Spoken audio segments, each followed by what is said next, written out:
This is a special, has nothing to do with the manga, like, because there was no new chapter. Yes. But it needs to be talked about, and it's Toei's hatred of Sanji. Yeah, I don't know what's going on with this. The internet's caught on to it too, which is really cool. I've been seeing like people actually making reels about it. Good.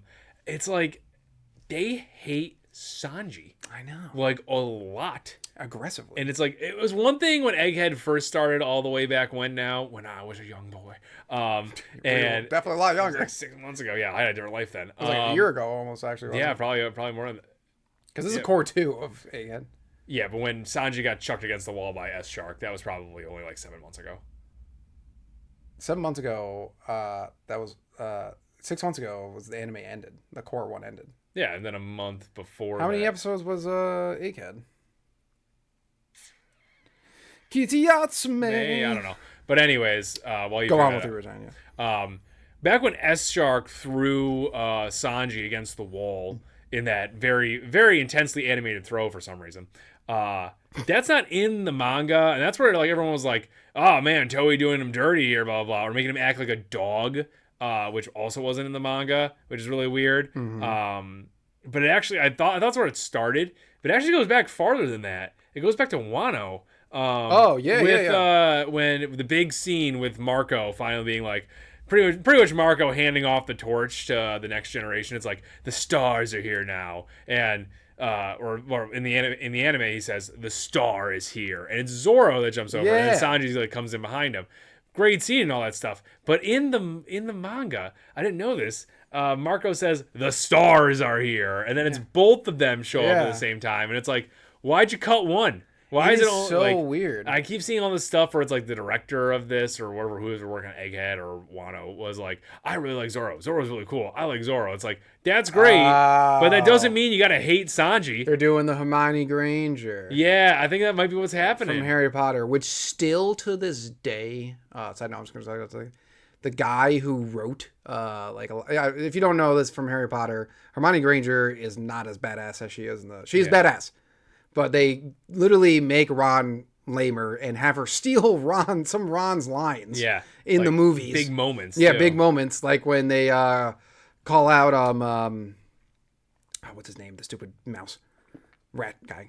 Peter Pettigrew. Yeah, that's actually Ron who does it, but they gave it to Hermione instead.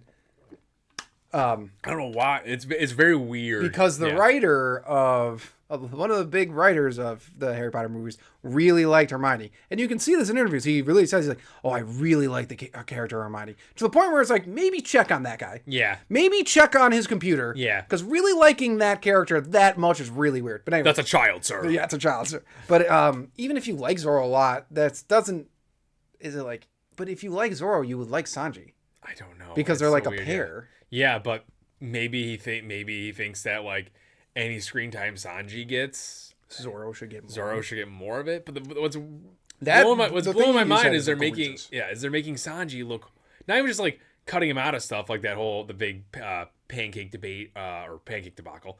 It is a bad that he's not in that scene. Yeah, but like the fact they're making him like they're giving him weird faces that he doesn't have. Ugly faces. They're making him like freak out when he didn't freak out in the manga to make him look weaker. Like, it's really weird. There's multiple scenes now and panels that people compare. I saw like, not even counting the Marco one, there's like at least 5, I think, where they just changed it to the point where I'm just like, what's the point of changing this? Yeah, did like his voice actor sleep with the guy's wife or something? Maybe something like that. Yeah, because like it's gonna be very interesting, and I want everyone to like put a pin in this and pay attention because. We've talked about it on the podcast before. Sanji has really great scenes in Egghead. He literally kicks one of Kizaru's laser beams out of the way. Yeah, I think he does. He also kicks the Gorosei right in the face. He literally comes in clutch multiple times in this arc. Like, he doesn't do a lot in this arc, but every time he shows up, he's like, I'm here to fucking do some awesome shit. And I'm really interested to see if like they just like, what if they do that? What if they make the Rob Lucci Zoro fight bigger? You can't cut those scenes from Sanji though. They're like big scenes. They're too important. Like, it's too weird to do it. And if they do,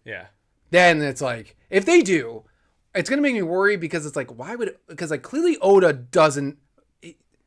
How is Oda okay with this? Yeah. Because like it's people are like, well, he changed his opinion on Sanji over the years. It's like, okay, well, like these things are recent. But like now, and like that to that point too. It's like they're changing Oda's words in writing. Like, there's no artist out there that's okay with that. Yeah. And like another big problem with that too is that like it starts to like slowly erode like the integrity of the story, because back when S Shark chucked Sanji against the wall, like a couple weeks later it was Sanji just taking the friggin' full-on brunt of the punch from S Shark and it doing nothing. Remember that like big scene where he saves Nami and stuff? Oh yeah, that was awesome. So that it doesn't make that scene where he got absolutely just knocked away by S Shark make any sense, you know? And then even in the new episode of One Piece that just came out, so the episode before that was the one where Sanji was like freaking out when like about things happening when he shouldn't have. Never would. And then this one, he bubbles Giraffe Boy because he steps up and gets ready to go. Did we look at if that was like? We're saying that was a good move. Exactly. Yeah. Right. Yeah. So I have to go. We'll have to double check if that's actually in the manga or not.